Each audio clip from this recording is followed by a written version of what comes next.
የሰው ልጅ እንግዲህ ከአፈር ነው የተፈጠረው። አፈር ቢታጠብ እንደማይጠራ ሰውም ከኃጢአት የሚነጻበት ጊዜ የለም፣ ሲወድቅ ሲነሳ ይኖራል።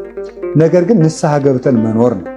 ጌታ ደግሞ ለዘመጻቤ እየሰድደው እያወጣው አፋ ወደ እኔ የሚመጣውን ሁሉ አስወጥቼ አልሰደውም እንዳለ ወደ እሱ ከመጣን እሱ በንስሐ አንጽቶ ስጋውን ደግሞ ለመቀበል ያበቃናል። ፍጹም ንጹህ ሰውን ነው መቀበል ብንል ግን ሰውነንና ሁልጊዜ ስንስት ስለምንኖር እስከምንነጻ ድረስ ሞት ሊቀድመን ይችላል። ስለዚህ ከሁሉ አስቀድመን ለንስሐ ቅድሚያ ሰጥተን ንስሐ ገብተን ቅዱስ ስጋውን ክቡር ደሙን ለመቀበል ቅድሚያ ልንሰጥ ይገባል። ከዚህ በላይ ምርጫም የለም፣ ከዚህ በላይ ስጦታም የለም፣ ከዚህ በላይ ሕይወትም የለም። ሰው ሰውን ቢወደው ስጋ ያርድለታል፣ እንጀራውን ቆርሶ ያበለዋል፣ ልብሱን ቀዶ ያለብሰዋል። ጌታ ግን ቅዱስ ስጋውን ቆርሶ ክቡር ደሙን አፍሶ ልዩ ስጦታ ሰጥቶናል።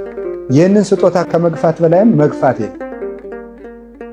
ጌታችን ኢየሱስ ክርስቶስ ለምንድን ነው የሞተ ብለን ብንጠይቅ አንድ መልስ እናገኛለን።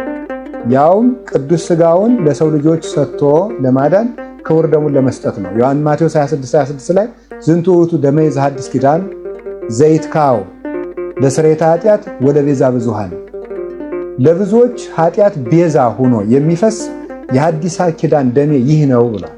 የኃጢአት ይቅርታ የሚፈስ ስለዚህ ክርስቶስ ደሙን ለምን አፈሰሰ ሲባል እኛን በደሙ ለመቀደስ ነው።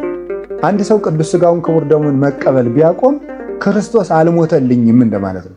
ክርስቶስ የሞተ ስጋውን እንድንበላ ደሙን እንጠጣና ዘላለማዊ ሕይወትን በደሙ ሊሰጠን ስለሆነ ቀድመን ወደ ኢየሱስ ክርስቶስ መምጣት የሚለው ይህንን የሚያስረዳ ነው ማለት ነው።